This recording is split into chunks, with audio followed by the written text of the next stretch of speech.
Hi, my name is Katelyn Thompson, and I have the pleasure of presenting a summary of Ernesto Bernal's article titled Three Ways to Achieve More Equitable Representation of Culturally and Linguistically Different Students in GT Programs.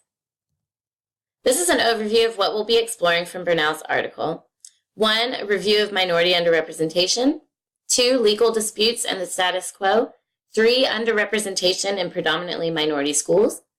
4. Parents promoting hegemony. 5. Bernal's 3 solutions. 6. An example of a viable program. And 7. Discussion questions.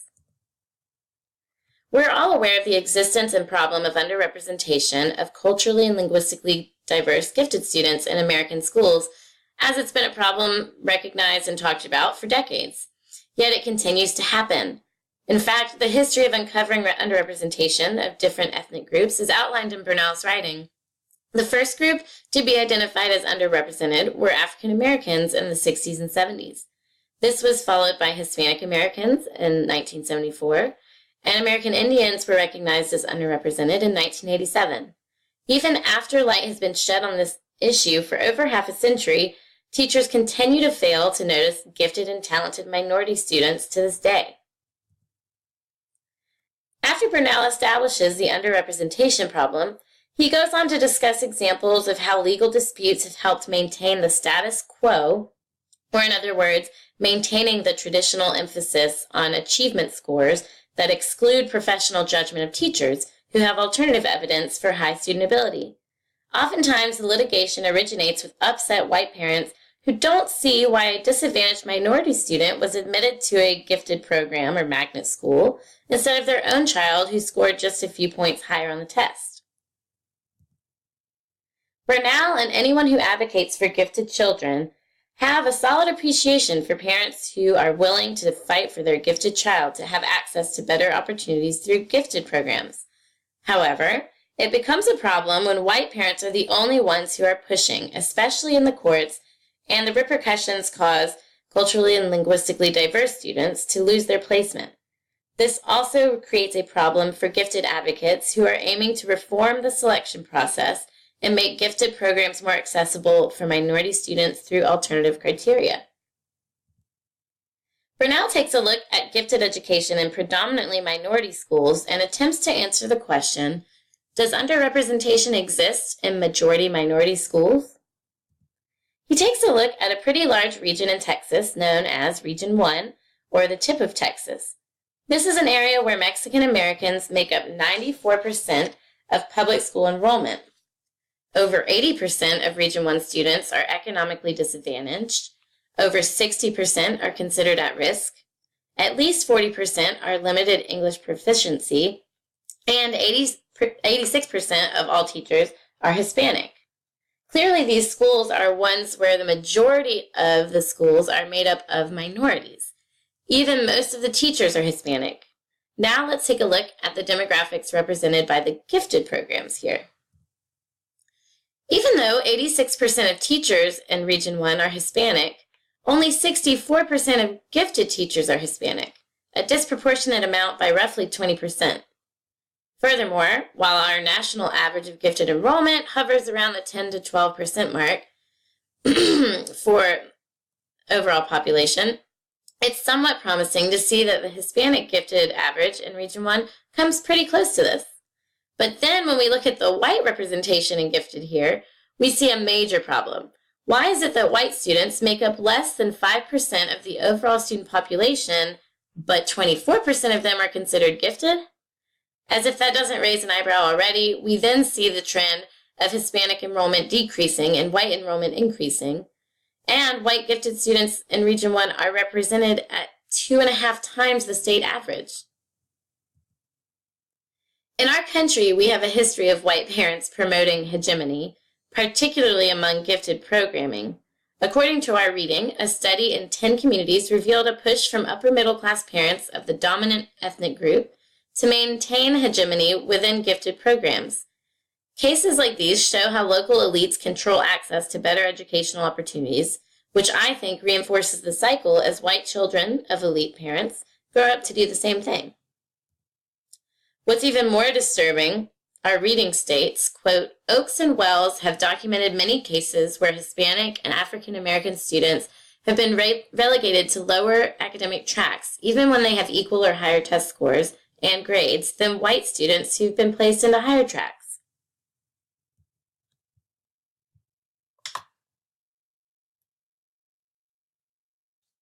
Jason, I've been in the field of gifted education for at least 25 years, and I have been extremely passionate about how we can get access to gifted programs of students of color, especially Black students.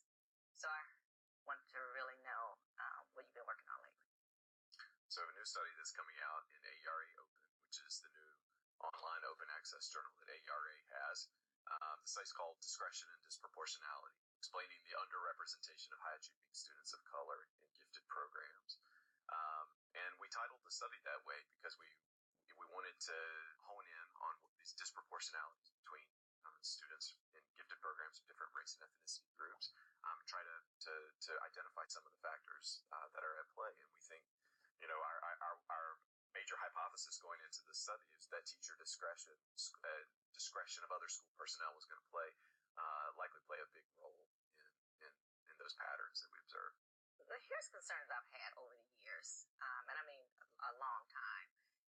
We can have like school district data and statewide data, but it doesn't increase the sense of urgency for people to actually do something about the lack of access for these, three populations.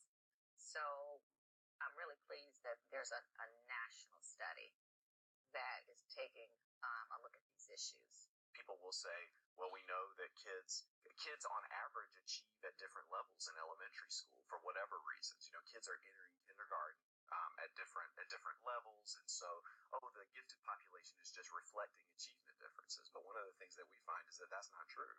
So I think an important descriptive fact from our study is no, look at two kids who have the same reading and math scores, and just one is African American and one is white, and the probability that that white student is assigned to a gifted program, even with the same achievement levels, they're about twice as likely.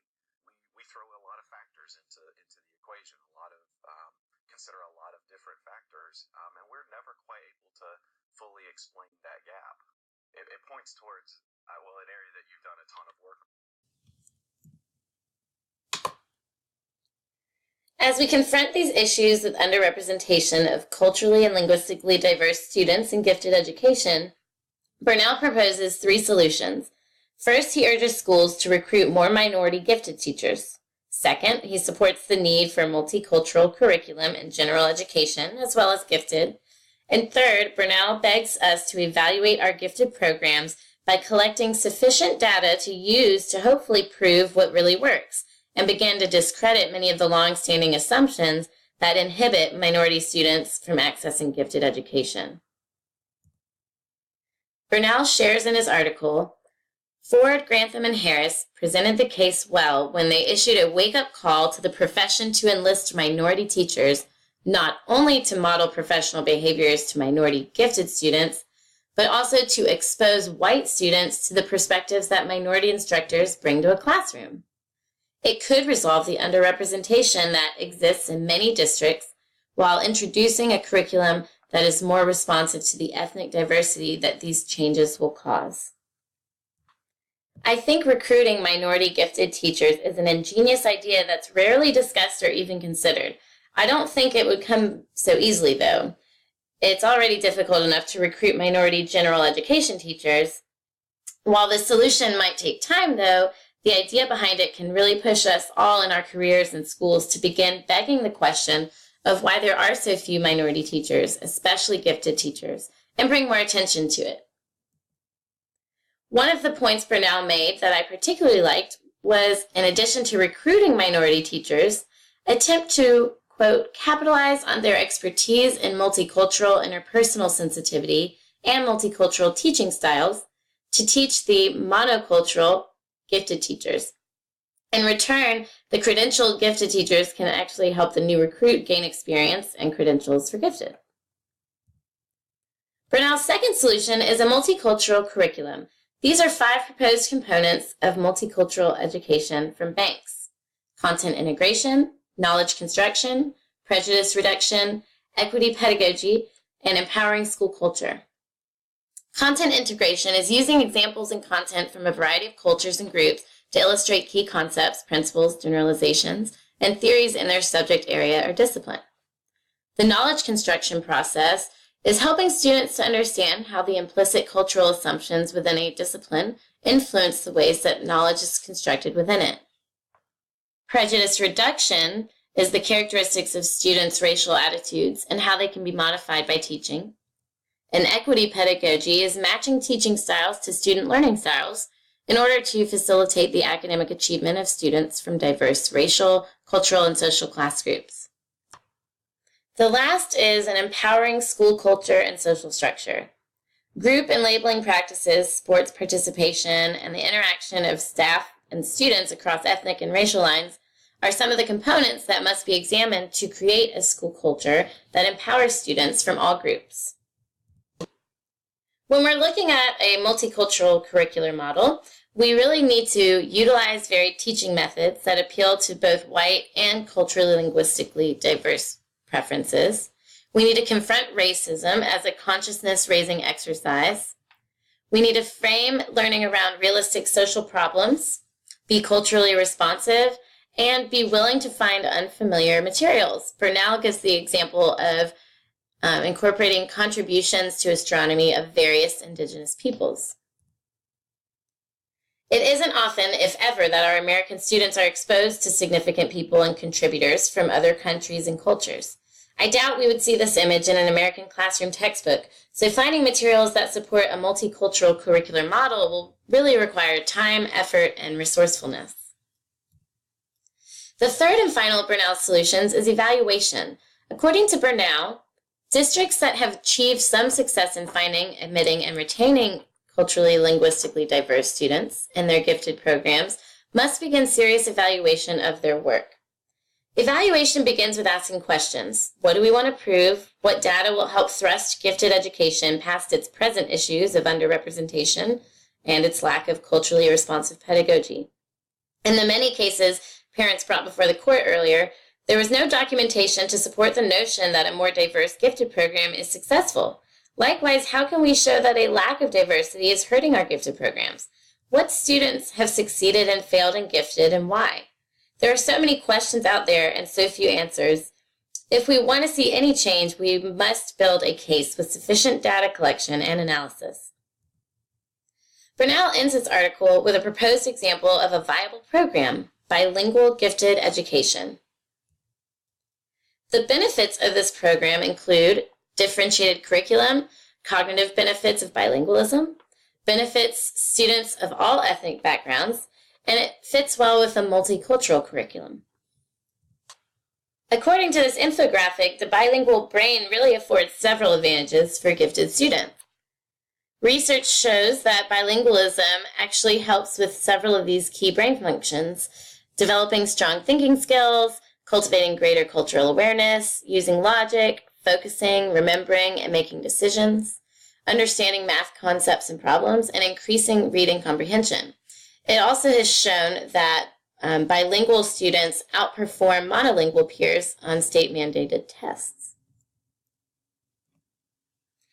This graphic depicts Bernal's idea for how bilingually credentialed teachers can ultimately make their way into a bilingual gifted teaching position through interning alongside getting their endorsement. It's also in conjunction with a transitional program for gifted students who are limited English proficient. They are able to attend a duolingual gifted program.